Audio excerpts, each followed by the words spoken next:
This is my 3-year-old root-over-rock bonsai, which I grow on crystal rock.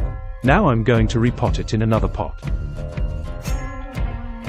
This is my homemade pot. My soil mixture is 50% soil, 30% sand and 20% fertilizer.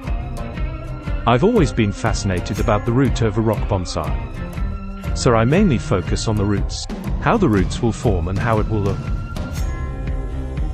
Here I'm adding another rock, to create a natural look.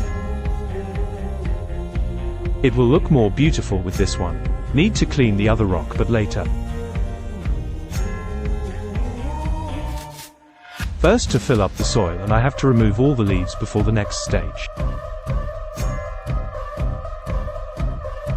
After 1 month, I'm adding extra soil on it with the help of a container. It is because on crystal rock, roots are not easily formed. Carefully place it. So, with extra soil, roots can easily connect with the rocks in a short time. I will open it after 1 year. A lot of pruning and wiring have to be done. Thank you for watching and don't forget to subscribe my channel for more update. Thank you guys.